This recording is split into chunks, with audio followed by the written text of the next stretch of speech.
안녕하세요 젤리니 여러분, JJ입니다. 얼마 전에 제가 팔로우하고 있는 해외 피트니스 유튜버가 한국에 관련된 영상을 올렸더라고요. 아니 정말 한국이 핫하긴 한가 보다. 미국 피트니스 유튜버가 한국에 대한 영상을 만들 정도라고? 그런데 이 썸네일과 제목을 보니까 너무 매운 거예요. 살찌면 불법인 나라. 제목만 봤을 때는 좀 많은 것 같기도 하고, 특히 조회수가 어마어마하더라고요. 아무래도 미국권에서는 정말 유명한 크리에이터다 보니까 이렇게 많은 사람들이 시청을 했네요. 과연 한국에 대해서 어떤 조사를 했을지 내용이 궁금했어요. 전체적으로 영상을 다 보고 댓글도 좀 보고 나서 이건 좀 한국인으로서 정정하고 싶은 부분도 있고 이야기를 하고 싶은 부분도 있어서 한국 피트니스 다이어트계에 종사하는 일원으로서 리뷰 영상을 준비했습니다. 제가 유튜브 10년 만에 이런 영상은 처음이에요. 먼저 타임라인대로 영상을 보면서 영상 속 내용과 실제 현업 종사자로서의 이 팩트 체크를 좀 진행해보고 나아가서 댓글 반응과 저의 의견도 첨부해 볼게요. 이것은 제 개인의 의견이라서 영상을 보시고 다른 의견들은 자유롭게 댓글에 남겨주셔도 좋습니다. 건강한 의견의 교류 환영합니다.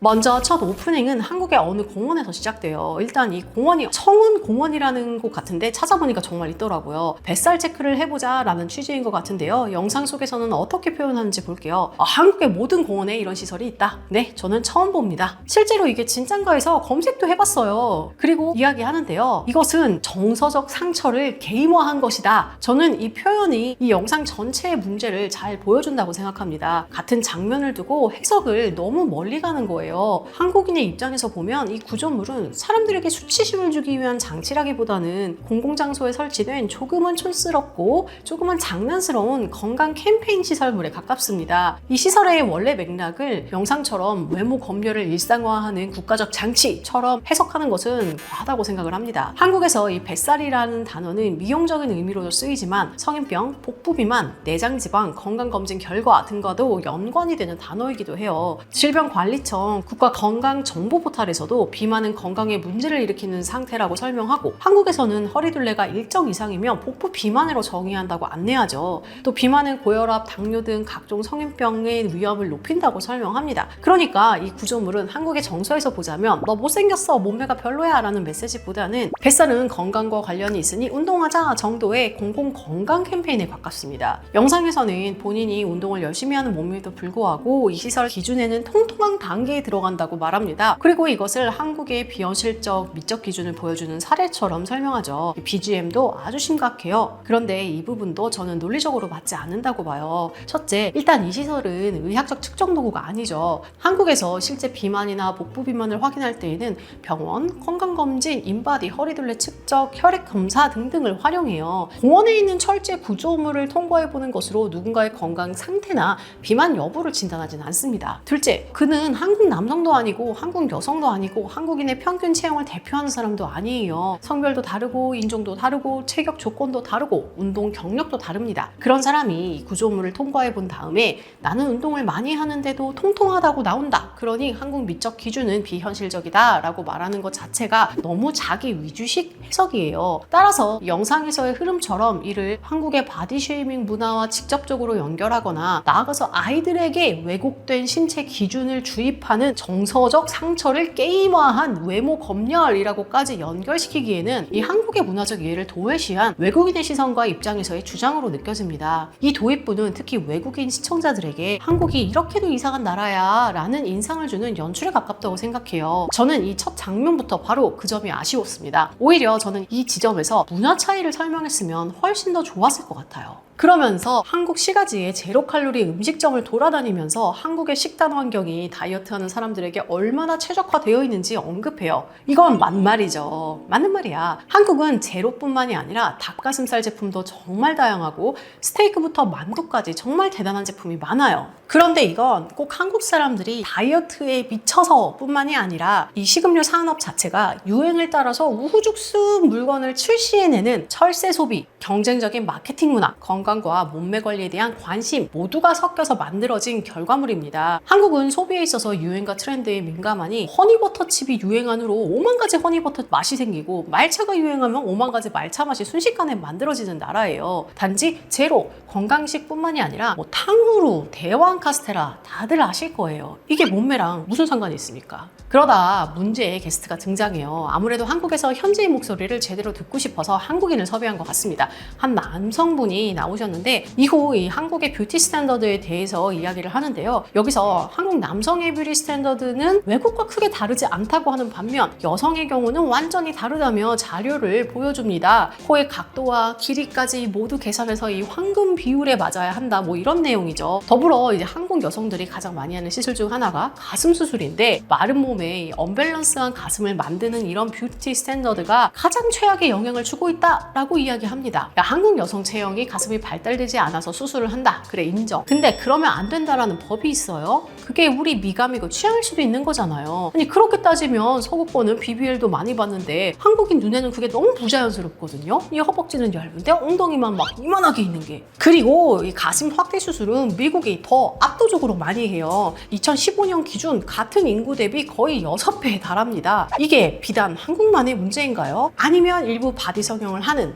모든 나라 일부 사람들의 문제인가요? 여기는 좀 할만한이었어요. 그리고 여기서부터 조금씩 화가 나기 시작하더라고요. 한국의 왜곡된 뷰티 스탠더드에서 64kg가 넘으면 통통으로 간주한다 라는 이야기가 나오면서 미국과 비교했을 때 이게 보통의 기준이 너무 타이트하다 보니 한국 여자로서 살기가 어렵다 이런 어조로 이야기를 하죠. 기본적으로 미국권에 비해 한국의 비만 척도는 더 박해요. 공식적으로 한국 질병관리청은 성인 비만 기준을 BMI 25 이상으로 보고 미국의 CDC는 BMI 30 이상으로 정의를 해요. 예를 들어서 한 165cm 신장인 사람을 기준으로 비만 몸무게는 한국은 약 68kg부터 미국은 한 82kg부터인 거죠. 같은 키에서 벌써 14kg 정도가 차이가 나요. 심지어 이 국가에서 발표한 자료조차 왜 한국 기준이 훨씬 낮을까요? 핵심은 동아시아인은 같은 BMI에서도 대사 위험이 더 빨리 올라가는 경향이 있다는 점입니다. WHO의 전문가 자문은 아시아인은 심지어 BMI 25보다 더 낮은 BMI에서도 제2형 당뇨병과 심혈관계 질환 위험에 의미 있게 나타난다고 보았고 아시아 인구에서 더 낮은 BMI를 적용하도록 하는 의견을 제안하기도 했어요. 더불어 인종과 체성분의 차이도 있습니다. 아시아인은 서구 백인 집단과 비교했을 때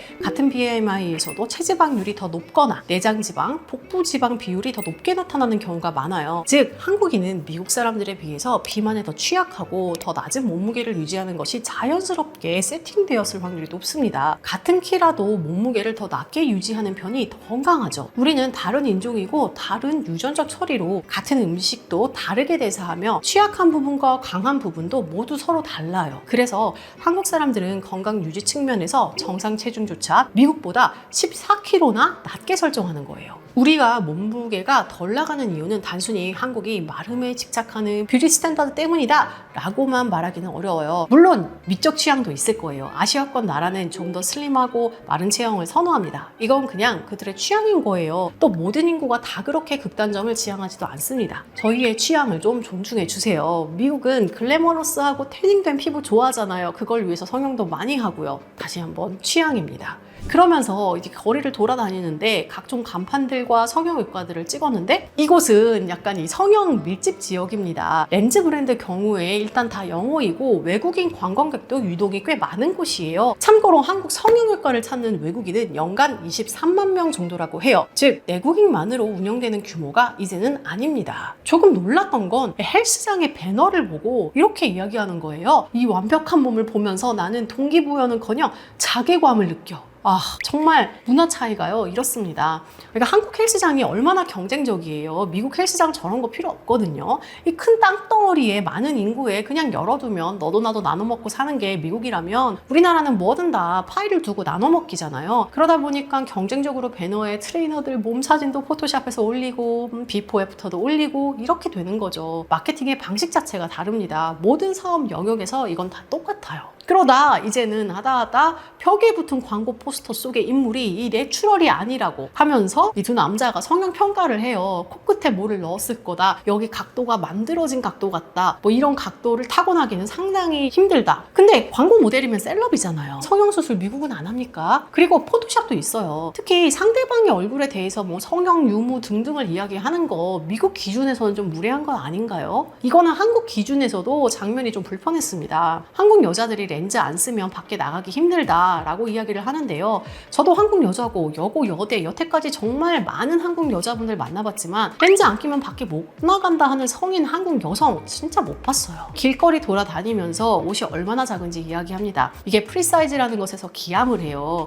외국 사람들 기준에 얼마나 작은 사이즈인지 아동복이 아니냐고 하는데요. 근데 남성복을 봤더니 더 현실적인 사이즈가 많았다라고 이야기합니다. 아니 왜 여성복은 쫄티로만 비교를 하고 남성복은 오버핏으로 비교를 합니까? 쫄티가 얼마나 늘어나는지 남자분들이 어떻게 알아요? 스킴스 그거 제가 처음 받았을 때 저 팔토시만 했는데 입어보니까 이 몸통이 다 늘어나서 들어가잖아. 어떻게 알 거예요? 그리고 왜 한국 사람들 옷을 외국 사람한테 입혀두고 그 사람들한테 사이즈가 안 맞는다면서 한국의 뷰티 스탠더드 탓을 하세요. 한국 사람들이 키도 작고 골격도 작아요. 그런데 그런 사람들이 외국인들 맞으라고 사이즈를 더 만들어야 한다? 가뜩이나 한국 패션 브랜드들은요, 경제 규모가 작고 큰 사이즈를 입는 인구 자체가 미국에 비해 작은데 그거 다 고려해서 사이즈를 만들면 안 팔리면 악성 재고고 브랜드는 땅 파서 장사를 하는 게 아니거든요. 그래서 큰 옷을 전문으로 파는 빅사이즈 샵이 있는 겁니다. 외국 분들 중에 체구가 큰 분들은 보통 여기서 옷을 구매하세요. 그러니까 인간이 호빈 나라에 가서 너는 왜 이렇게 옷이 작아? 너희 너무 차별적이고 너희 너무 작은 것에 집착하는 것 같아. 이건 너희의 문제야 라고 말하는 것과 비슷해요.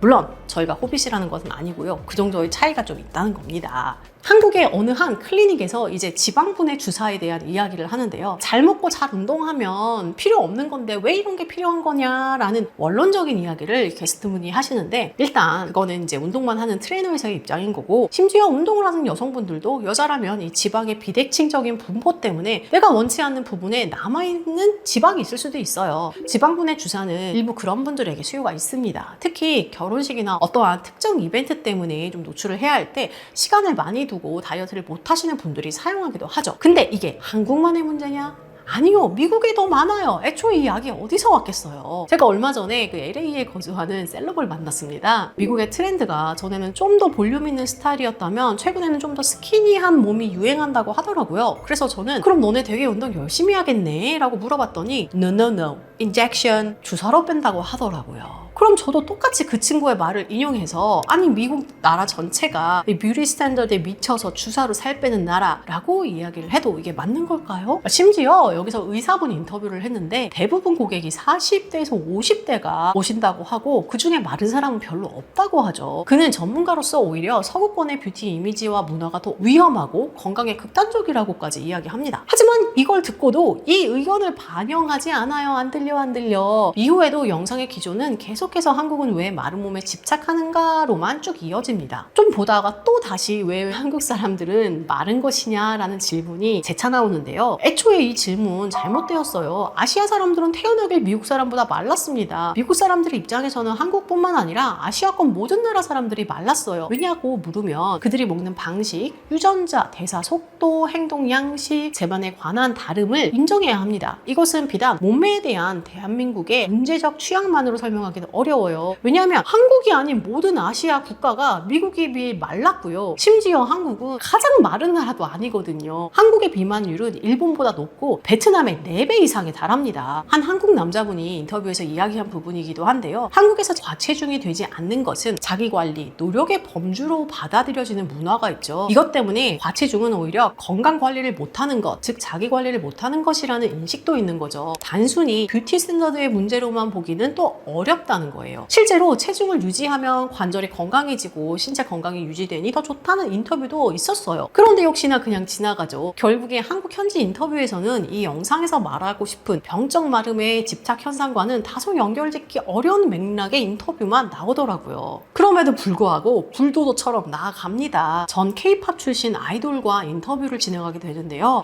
이건 좀 문제가 있었어요. 일단 K-팝과 일반 한국인은 전혀 다른 카테고리입니다. 한국에서 아이돌 문화는 그것을 향유하는 이제 일부의 팬그룹, 그리고 또 일부 외국인 팬그룹 사이에서 굉장히 강한 결속력을 갖고 있는 한편, 또 일반 대중들은 그렇게 그것에 강하게 결속되어 있진 않아요. 마찬가지로 저희가 카다시안 패밀리 이런 셀러브리티 쇼 보면서 미국 사람들은 다 이렇게 카다시안 패밀리 같을 거야 이렇게 생각하는 것과 비슷해요. K-팝 문화 하나로 한국과 이를 동일시한다? 그럼 미국은 다 헐리우드 스타일인가요? 인터뷰로 돌아가면 얼마나 마름에 대해 강요 강요받았고 팬들에 의해서 몸매 평가를 받았는지에 대한 어려움을 토로하죠. 여기서 정말 제가 영상을 만들어야 되겠다 결심했던 부분이 나와요. 한국은 자살률이 높은데 왜라고 생각해요? 라고 묻습니다. 대답이 아이돌 문화 때문이에요 라고 대답합니다. 이 이야기가 전 무슨 말인지 모르겠어요. 한국의 자살률이 높은 건 맞지만 그게 아이돌 문화와 뭔 상관? 제가 한국에서 태어나서 한국에서 자라면서 이 한국 사회의 많은 부분에서 염증을 느끼기도 하고 아쉬운 부분이 있다는 것은 잘 알고 있어요.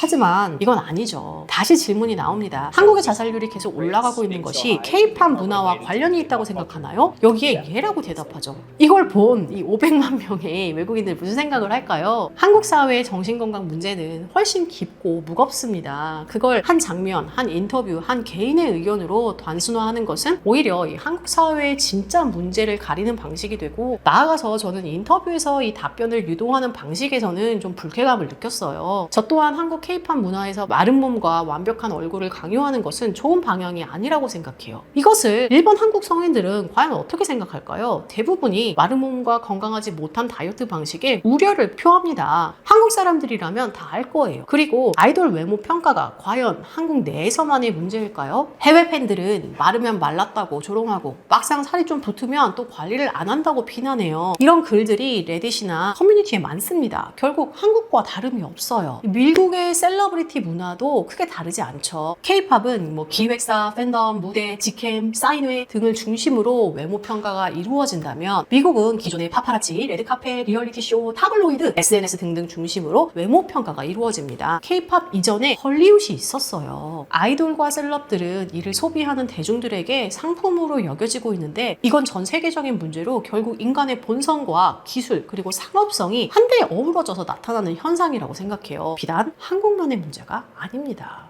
자, 이제 다시 한번 이들은 한국의 샐러드 샵에서 얼마나 다이어트 관련된 음식점이 많은지 놀라고요. 북미에서는 이런 식단 전문점을 찾아보기가 어렵다면서 그 이유를 다이어트 자체에 대한 수요와 니즈의 차이에 있다라고 이야기를 해요. 저는 코로나 전에 뉴욕에 간 적이 있었는데요. 그때 정말 놀랐어요. 이 샐러드 파는 가게가 너무 많았고 점심시간에 다들 샐러드로 간단하게 식사를 하더라고요. 한국에서는 당시에 그런 샐러드 랩이나 촉 샐러드 이런 거를 아예 찾아볼 수가 없었거든요. 그리고 당시에 웰니스 관련된 그래놀라, 보울, 저칼로리 간식, 비건, 건강 음료 등을 파는 카페도 많아서 진짜 부러웠던 기억이 나요. 이제 한국도 이런 식음료 문화가 유행을 탄 거예요. 지금 이 영상을 찍었던 곳이 서울, 강남권이라면 미국의 뉴욕에 와 있는 것과 비교를 해야 해요. 거기 사람들 몸매 관리에 얼마나 진심인지 아시죠? 왜 그들이 하는 것은 자기 관리이고 우리가 하는 것은 병든 사회에 기행이 될까요? 그는 이제 종로 약국거리에 갑니다. 이곳은 역사적으로 약국이 밀집했고, 특히 보령 약국 같은 대형 약국의 대량 저가 판매 전략으로 알려지면서 약국 상권 자체가 형성된 곳인데요.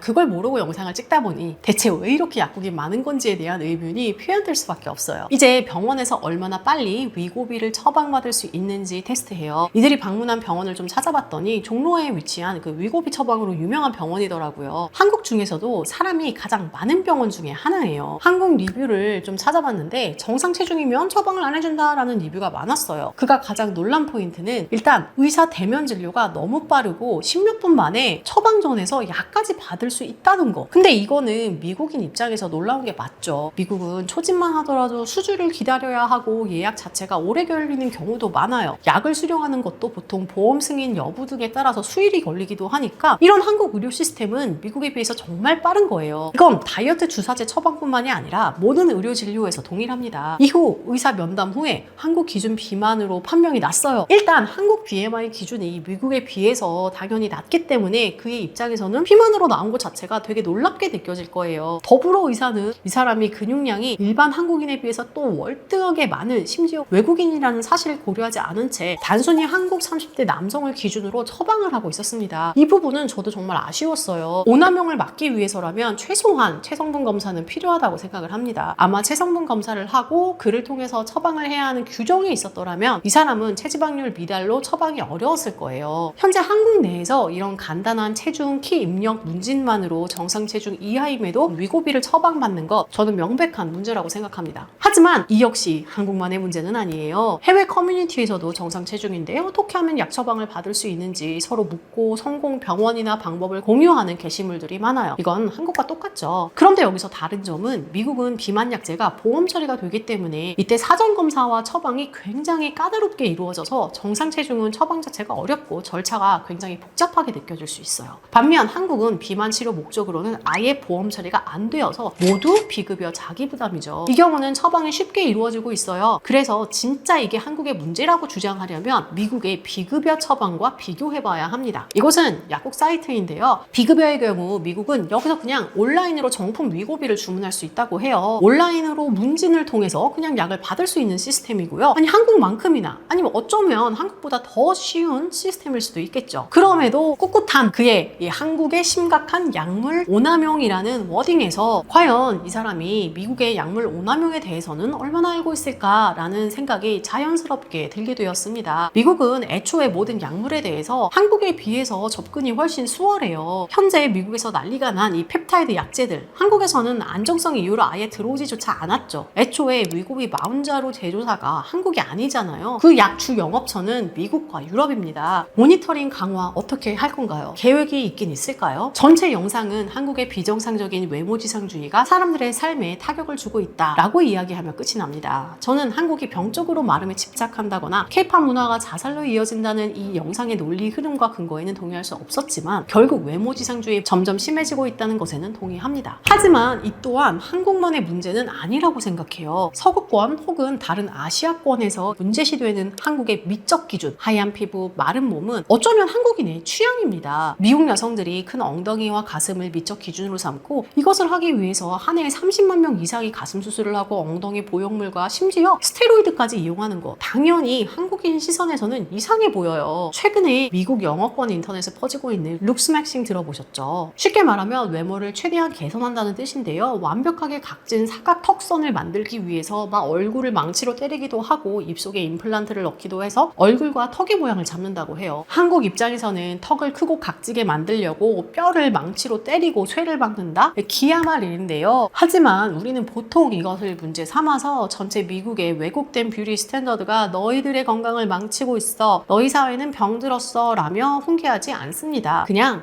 저기는 우리랑 좀 다르네, 거기서 끝이죠. 한국인이 외모를 평가하고 중요하게 생각하는 것은 맞지만 이것은 미를 추구하는 인간의 본능에 더불어 한국인 특유의 모든 것을 따라하는 유행 문화, 적어도 평균 속에는 속해야 안정감을 느끼는 사회적인 성향, 노력을 당연시하는 사회적 분위기 등과 함께 좀 더 문화적인 측면에서 종합적으로 바라봐야 해요. 제가 영상을 보면서 가장 문제라고 생각했던 부분은 오직 외국인의 시선에서 한국인의 모든 것을 평가하는 것들이었어요. 상대방의 문화나 현상을 모두 나의 관점에서만 해석하고 판단하는데 그 시선조차 굉장히 평면적이라는 것이죠. 적어도 누군가의 사회 문제를 평가하고 싶다면 그 사회가 가지고 있는 다른 문화적 특성, 역사적인 배경, 인종적 특성까지도 깊게 이해하는 것이 먼저가 되어야 된다고 생각해요. 평면적으로 눈에 보이는 자극적인 이슈들만 긁어 모아서 짜맞추기식으로 영상을 찍은 것이 아닌가라는 생각이 들었습니다. 무엇보다도 미국 내에서 또 영향력이 큰 유튜버인 만큼 조회수도 어마어마하고 댓글 반응도 폭발적이죠. 얼마나 한국이 폭력적이고 외모 집착을 중시하는지 영상 자체만 보고 판단하는 일들도 많았습니다. 물론 저와 비슷하게 찐 한국인으로서 영상이 허구에 가까운 내용도 있었고 이해가 좀 부족했다라는 점을 지적하는 댓글도 있었어요. 저는 외모주의는 모두 같지만 한국의 특별한 것은 외모를 평가한다는 점이라고 생각하는데요. 이 영상 속에서도 지적했듯이 한국은 남의 외모에 대한 발언을 굉장히 쉽게 합니다. 예를 들어서 사람을 만날 때 너 얼굴 좋아 보인다, 살 빠졌어? 너 살쪘어? 등등 가장 처음 뱉는 말이 외모에 대한 언급이잖아요. 이것이 외국인들의 입장에서는 굉장히 무례하고 나아가서 외모에 집착하는 나라로 비춰진다는 것이죠. 저도 이렇게 상대방 외모에 대해서 이야기하는 한국 문화가 가끔은 싫어요. 하지만 그게 잘못되었다라고 이야기할 수는 없다고 생각해요. 저는 일부 미국 지역의 그 화법이 굉장히 가식적이라고 느껴져서 불편합니다. 스몰 토크도 싫어요. 이렇게 서로 다름에서 오는 좋고 싫음의 차이를 문제를 옳고 그름의 문제로 판단하려는 것 자체가 저는 문제라고 생각합니다. 특히 일부 외국인들이 자기가 다 맞다고 생각하는 게 조금 화가 났어요. 모든 것의 기준이 나인 거예요. 한국에 왔으면 한국의 법을 따르던가, 우리 몸이 작아서 우리 몸에 맞는 옷을 만들어서 파는 건데 왜 자기한테 안 맞는다고 외모 지상주의 사이고 사회가 병들었고 이렇게 이야기를 하는 거죠. 그리고 길거리에서 한국인 여성들이 인터뷰를 안 해줬는데요, 메이크업을 안 해서 부담스러워서 피한다고 생각해요. 그건 완전 맘대로 해석인 거고, 보다 큰 거, 한국은 좁은 사회라 인터넷 내에 얼굴을 업로드 된다는 것에 아주 큰 반감이 있어요. 초상권이라는 개념도 일반 사람들이 모두가 다 가지고 있고 함부로 허가받지 않은 타인의 얼굴을 노출해서도 안 됩니다. 이런 것에 사람들이 굉장히 예민하잖아요. 이런 백그라운드 정보도 없고 배려도 전혀 없어요. 촬영 내내 한국 사람들의 얼굴이 다 노출됩니다. 심지어 병원 내에서 위고비 기다리시는 분들 얼굴도 다 노출돼요. 보다 건강한 사회에서 문제를 지적하러 왔지만 정작 본토의 문화와 법에 대한 배려가 전혀 없어요. 한국이 외국에 더 많이 노출되면서 이런 콘텐츠와 한국인에 대한 평가가 최근 많아지고 있습니다. 저는 적어도 한국에 산다면 외국인들의 이런 시선에 너무 맞출 필요는 없다고 생각해요. 물론 외국에 진출을 해야 하는 브랜드라면 당연히 그곳의 감도에 맞춰야겠죠. 반대로 한국에 살 거면, 한국에 올 거면 한국에 맞춰야 합니다. 저희도 외국 가면 거기에 맞추려고 노력하잖아요. 한국에는 팁도 없는데 미국 가면 꼬박꼬박 다 내잖아요. 한국 사람들의 생각과 문화도 존중받아야죠. 수학도 아니고 문화적 차이에 대해서 맞고 틀림은 누가 정할 수 있을까요? 여러분은 어떻게 생각하시나요? 이 한국의 외모지상주의에 대한 영상 내용 동의할까요? 아니면 해외에서 보는 한국의 모습이 조금은 과장되었다고 느끼시나요? 댓글로 여러분의 생각을 남겨주세요.